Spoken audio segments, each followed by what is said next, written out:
In this video, we will delve into clinical scenario-based multiple-choice questions with detailed answers and explanations of essential topics including parathyroid hormone, calcitonin, calcium exchange, vitamin D, osteoporosis, and osteomalacia. A 55-year-old male patient receives an intravenous calcium infusion due to severe hypocalcemia. 30 minutes later, his serum calcium level has returned to normal. Which mechanism best explains this rapid regulation of calcium levels? The correct answer is B. Bone exchangeable calcium buffering system. Bone acts as a rapid buffer to prevent excessive fluctuations in calcium levels, absorbing or releasing calcium ions within 30-60 minutes to restore normal levels. A patient with chronic kidney disease has persistently low serum calcium levels despite oral calcium supplementation. Which form of calcium can rapidly stabilize blood calcium levels? The correct answer is B. Exchangeable calcium stored in amorphous salts. This form of calcium readily releases or absorbs calcium to stabilize extracellular fluid calcium levels within minutes. A 45-year-old woman with chronic kidney disease presents with hypocalcemia in muscle spasms. Lab tests reveal low levels of active vitamin D. What is the most likely cause of her vitamin D deficiency? The correct answer is C. Impaired conversion of 25-hydroxycholecalciferol in the kidneys. Chronic kidney disease impairs this conversion, leading to low active vitamin D levels. A patient with severe vitamin D deficiency presents with bone pain and muscle weakness. Which mechanism explains the role of active vitamin D in calcium absorption? The correct answer is A. Increasing intestinal expression of calbindin. Active vitamin D binds to nuclear receptors, increasing calbindin production in intestinal cells, which helps transport calcium across the intestinal epithelium. A 55-year-old woman presents with muscle weakness, bone pain, and recurrent kidney stones. Lab tests show hypercalcemia, hypophosphatemia, and elevated PTH. Which is the most likely diagnosis? The correct answer is B. Primary hyperparathyroidism. This condition leads to excess PTH, resulting in increased calcium and decreased phosphate levels, causing symptoms like bone pain, muscle weakness, and kidney stones. A patient with chronic kidney disease has low calcium, high phosphate, and elevated PTH. Which is the underlying cause? The correct answer is B. Secondary hyperparathyroidism. Chronic kidney disease leads to decreased phosphate excretion and low active vitamin D, causing hypocalcemia and compensatory PTH secretion. A 40-year-old man presents with carpopedal spasms, Quast-X sign, and perioral numbness. Labs show low calcium and low PTH. Which is the most likely diagnosis? The correct answer is B. Hypoparathyroidism. This condition results in low PTH, leading to low calcium levels and symptoms like muscle spasms and Quast-X sign. A 45-year-old man presents with bone pain, fatigue, and frequent kidney stones. Lab tests show high calcium, low phosphate, and elevated PTH. Which is the most likely diagnosis? The correct answer is B. Primary hyperparathyroidism.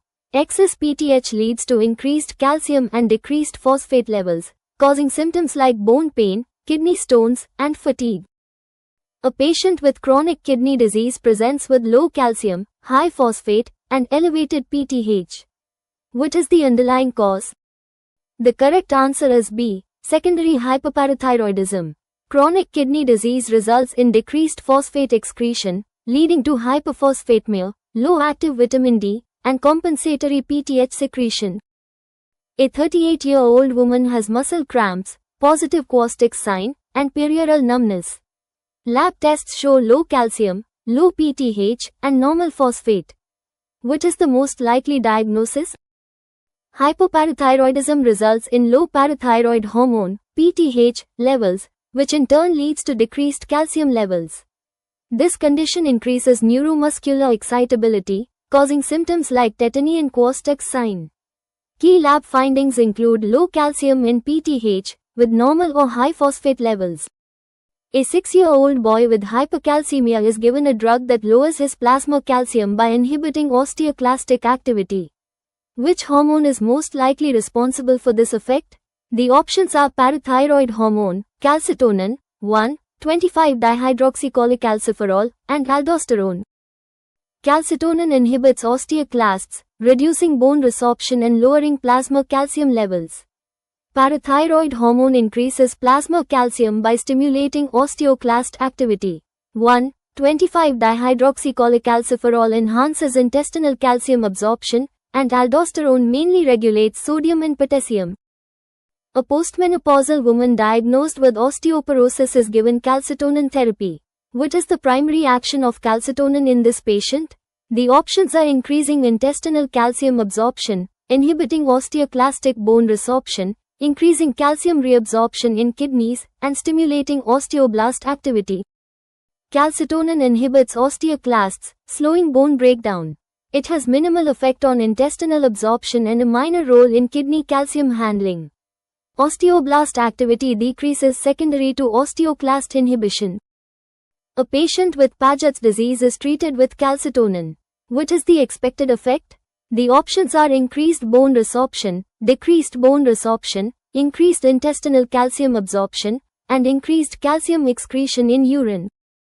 Paget's disease involves excessive osteoclastic activity, leading to abnormal bone remodeling. Calcitonin inhibits osteoclasts, reducing bone resorption. It does not significantly affect intestinal absorption or calcium excretion in urine. A patient with medullary thyroid carcinoma has high calcitonin levels. What effect would this most likely have? The options are hypocalcemia, no change in calcium levels, and increased bone resorption. Medullary thyroid carcinoma arises from C cells, leading to excess calcitonin secretion. Calcitonin lowers plasma calcium by inhibiting osteoclasts. Persistent calcitonin elevation can cause mild hypocalcemia, not hypercalcemia, or increased bone resorption. A 55-year-old woman presents with generalized bone pain and multiple fractures despite minimal trauma. Laboratory findings show increased PTH, hypercalcemia, and hypophosphatemia. Radiographs reveal bone demineralization and cystic lesions. What is the most likely diagnosis? The options are osteoporosis, osteomalacia, primary hyperparathyroidism, and secondary hyperparathyroidism. Hypercalcemia and increased PTH levels indicate primary hyperparathyroidism. Osteitis fibrosa cystica, characterized by cystic bone disease, is a hallmark. Osteoporosis shows normal calcium and PTH, while osteomalacia and secondary hyperparathyroidism present with low calcium. A child presents with bowed legs, bone pain, and delayed growth. Laboratory results show decreased serum phosphate, mild hypocalcemia, and increased PTH levels. What is the most likely diagnosis? The options are osteoporosis, rickets, hypoparathyroidism, and Paget's disease. Bone deformities and signs of vitamin D deficiency point to rickets. This condition is characterized by low phosphate, mild hypocalcemia, and increased PTH due to secondary hyperparathyroidism. Hypoparathyroidism and Paget's disease have different lab findings. A 40-year-old man with chronic kidney disease presents with bone pain and fractures. Labs show low calcium, high phosphate, and high PTH. What is the most likely cause? The options are primary hyperparathyroidism, secondary hyperparathyroidism, tertiary hyperparathyroidism, and vitamin D toxicity. Chronic kidney disease leads to decreased active vitamin D, resulting in low calcium and high PTH. Primary hyperparathyroidism shows high calcium, while tertiary hyperparathyroidism involves autonomous PTH secretion. Vitamin D toxicity presents with high calcium and low PTH. A patient with severe hypercalcemia presents with confusion, nausea, and acute kidney injury. Lab results show extremely high PTH. What is the primary concern? The options are osteoporosis, metastatic calcification, osteomalacia, and tetany. Calcium levels above 17 mg per deciliter can lead to calcium phosphate precipitation in organs, causing kidney failure, lung damage, and arterial calcification. Tetany occurs in hypocalcemia, not hypercalcemia. A 45-year-old woman presents with bone pain, muscle weakness, and difficulty walking. She has a history of chronic diarrhea and has been diagnosed with celiac disease. Laboratory findings show low calcium, low phosphate, and elevated alkaline phosphatase. Which is the most likely diagnosis? The options are osteoporosis, osteomalacia, Paget's disease, and hyperparathyroidism. Chronic diarrhea leads to malabsorption, causing vitamin D deficiency and resulting in osteomalacia. This condition is characterized by low calcium, low phosphate, and high alkaline phosphatase. Osteoporosis, Paget's disease, and hyperparathyroidism have different lab profiles.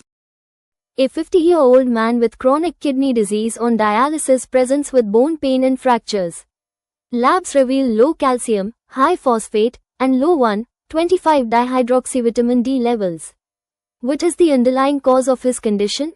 The options are decreased dietary calcium intake, decreased renal production of 1,25-dihydroxyvitamin D, increased parathyroid hormone secretion, and decreased osteoclast activity.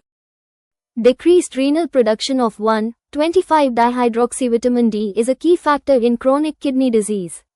This leads to a failure to activate vitamin D, resulting in decreased calcium absorption and osteomalacia, also known as renal rickets.